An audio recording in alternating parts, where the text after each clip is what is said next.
ബിസ്മില്ലാഹിർ റഹ്മാനിർ റഹീം. ദുരന്ത ഭൂമിയിലെ അഥവാ വയനാട് മേപ്പാടി ദുരന്ത ഭൂമിയിലെ വാർത്തകൾ കേട്ട് കാഴ്ചകൾ കണ്ട് കണ്ണൊലിക്കുന്നു, മരവിക്കുകയാണ് കേട്ട്.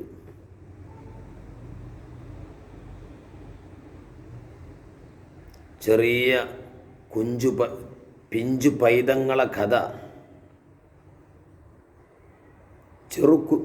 3 വയസ്സായ ചെറിയ മക്കളെ അണച്ചു കൂട്ടി പിടിച്ച് ഉമ്മമാർ വെള്ളത്തിലൂടെ ഒലിച്ചു പോകുന്നു. എന്തെങ്കിലും കമ്പോ കൊമ്പോ കിട്ടുമ്പോൾ പിടിച്ച് തൂങ്ങുന്നു. അപ്പോഴും നോട്ടം എൻ്റെ കുഞ്ഞുമോൾ, എൻ്റെ കുഞ്ഞ്. അങ്ങനെ ചിലർ രക്ഷപ്പെടുന്നു. ചില കുടുംബങ്ങളെ അവർ അണഞ്ഞു കൂട്ടിപ്പിടിച്ച് മയ്യത്തായി കിടക്കുന്നു. പലതും കേൾക്കുന്നു. ഇതെല്ലാം അള്ളാഹുവിൻ്റെ തീരുമാനം. ചില അവിശ്വാസികൾ, അള്ളാഹുവിൽ വിശ്വാസമില്ലാത്ത ആളുകൾ, സ്വർഗത്തിൽ വിശ്വാസമില്ലാത്ത ആളുകൾ, നരകത്തിൽ വിശ്വാസമില്ലാത്ത ആളുകൾ കമൻറ്റ് ബോക്സിൽ വന്ന് പല തോന്നിവാസങ്ങളും പറയുന്നു. അവർ സ്വർഗത്തിലേക്ക് പോയി, അവർ ഹൂർലിംഗ് അടുത്തേക്ക് പോയി, പോടോനിൻ്റെ പടി നോക്കി. ഇതൊക്കെ ഞങ്ങളെ വിശുദ്ധമായ ഖുർആനിൽ പറഞ്ഞ ആശയങ്ങളാ. സ്വർഗമുണ്ട്, അവിടെ ഹാറുണ്ട്, അവിടെ ഹൂറുണ്ട്. അത് കൃത്യമായി വിശ്വസിക്കുന്നവരാണ് വിശ്വാസികൾ. സംഗി, നിനക്ക് നിന്റെ പണി നോക്കാം. ഇതൊക്കെ അറിയുന്നൊരു നാളുണ്ട്. അല്ലാഹു തആല അവിടെ മരണപ്പെട്ടു പോയ അഹ്ലുൽ ഈമാനിന് ശുഹദായിൻ്റെ പ്രതിഫലം നൽകി അനുഗ്രഹിക്കട്ടെ. മഗ്ഫിറത്തും മർഹമത്തും നൽകി അനുഗ്രഹിക്കട്ടെ. അല്ലാഹ് കരുണക്കടലല്ലേ. അവരൊക്കെ അവരുടെ ആത്മാവുകളൊക്കെ സന്തോഷത്തിലാണ്. നമ്മളെ കാര്യം ബേജാറുള്ളത്. കുറച്ച് സമയം അവർ ബുദ്ധിമുട്ടിയെങ്കിലും ആ വെള്ളത്തിൽ കിടന്ന് മരിക്കുന്ന സമയം വലിയ പാറക്കല്ലുകളും വൃക്ഷങ്ങളൊക്കെ മേലോട്ട് വരുന്ന അല്പനിമിഷം ഒന്ന് ബുദ്ധിമുട്ടി. പിന്നെ ആത്മാവ് മരിക്കൂലല്ലോ. ജഡത്തിൽ നിന്ന് ആത്മാവ് പറന്നു പോവല്ലേ. ആത്മാവിനെ എല്ലിയിലേക്ക് കൊണ്ടായ പിന്നെ സുഖല്ലേ. മാഷാ അല്ലാഹ്. നമ്മൾ വിശ്വസിക്കുന്നു. അതാണ് യഥാർത്ഥ വിശ്വാസം. യഥാർത്ഥ വിശ്വാസിയുടെ ആത്മാവ് എല്ലിയിലേക്കും അവിശ്വാസി ആത്മാവ് സിജ്ജിലേക്ക് കൊണ്ടുപോകും, നരകത്തിലുള്ള സിജ്ജിൽ. ഈ സമയത്ത് പല ആളുകളും പല ഓഫറുകളും നൽകുന്നു. മക്കളെ ദത്തെടുക്കുന്നു. ഇവിടെ ശ്രദ്ധിക്കാനുള്ളത്, ഭാഷാപരമായി അങ്ങനെയൊക്കെ പറയാമെങ്കിലും ഇസ്ലാമിൻ്റെ ആദ്യ കാലഘട്ടത്തിൽ അങ്ങനെ ദത്തെടുത്ത് കഴിഞ്ഞാൽ സ്വന്തം മക്കളൊക്കെ ആവും, ഉമ്മയും ബാപ്പയ്ക്കാവും. ഇപ്പം ആ നിയമമല്ല. നമുക്ക് വളർത്താം. ചെറിയ മക്കളെ വാങ്ങി വളർത്താം. വാങ്ങല്ല, അങ്ങനെ വളർത്താം.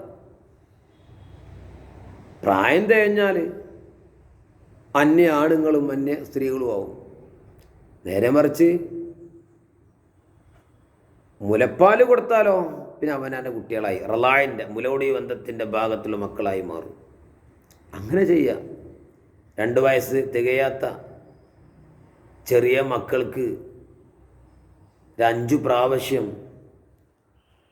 പാല് കൊടുത്താൽ നമ്മളെ കുട്ടികളായി മാറും. അപ്പം അങ്ങനെ നമുക്ക് പറ്റുന്ന ആളുകൾക്ക് അങ്ങനെ സ്വീകരിക്കാം. വളർത്താൻ കൊണ്ടുപോവാം. അങ്ങനെ വളർത്താം. പ്രായം കഴിഞ്ഞ് കഴിഞ്ഞാൽ അല്ലെങ്കിൽ മുറാഹിക്കിൻ്റെ മുറാഹിക്കായി കഴിഞ്ഞാൽ പിന്നെ അന്യ ആണുങ്ങളും പെണ്ണുങ്ങളൊക്കെ ആവും. കാണലും തൊടലൊക്കെ ഹറാമാവും. പിന്നെ വീടുകൾ ഉണ്ടാക്കി കൊടുക്കുന്നുണ്ട്. വലിയ പ്രതിഫലമാണ് പ്രതിഫലമുള്ള പ്രവർത്തനങ്ങൾ, സാമ്പത്തികമായി സഹായിക്കുന്നുണ്ട്, അന്നം കൊടുത്ത് സഹായിക്കുന്നുണ്ട്. എല്ലാ ആളുകളും എങ്ങനെയൊക്കെ കഴിയുന്നോ അങ്ങനെയൊക്കെ സഹായം നൽകുന്നുണ്ട്. എന്നാൽ മറ്റൊരു ഭാഗത്തിലൂടെ നമുക്ക് സഹായിക്കാം. അത് മീഡിയകളും വന്നിട്ടില്ല. അതായത് വിശുദ്ധ ഇസ്ലാമിൽ ഒരാൾക്ക് 1, 2, 3, 4 വരെ കല്യാണം കഴിക്കാം. ഫങ്കിഹൂ മാ ത്വാബ ലക്കും മിനൻ നിസായി മസ്ന വസുലാസ വറുബാ, അങ്ങനെയും ചെയ്യാം. പക്ഷേ ഇസ്ലാമികമാവണം. അതിൽ മോശമൊന്നുമില്ല, പക്ഷേ നിയമപരമാവണം. പാവങ്ങളായ ഭർത്താക്കന്മാർ നഷ്ടപ്പെട്ട വിധവകൾ, ചെറിയ കുഞ്ഞുമക്കളുള്ള വിധവകൾ, അവരൊക്കെ ഉണ്ടാവും. ഇസ്ലാമികമായിട്ട് അവരുടെ ഇദ്ദ കഴിഞ്ഞതിന് ശേഷം, ഇദ്ദ എന്ന് പറഞ്ഞാൽ മെൻസസ് ഉള്ള സ്ത്രീകളാണെങ്കിൽ 3 ശുദ്ധി കഴിയണം. അത് ത്വലാഖിൻ്റെ ഇദ്ദയാണ്. ഇത് ഭർത്താവ് മരിച്ചാലുള്ള ഇദ്ദ 4 മാസം 10 ദിവസവും. ഇത് കഴിഞ്ഞാൽ കല്യാണം കഴിക്കാം. അപ്പം അങ്ങനെയും ചിന്തിക്കാം.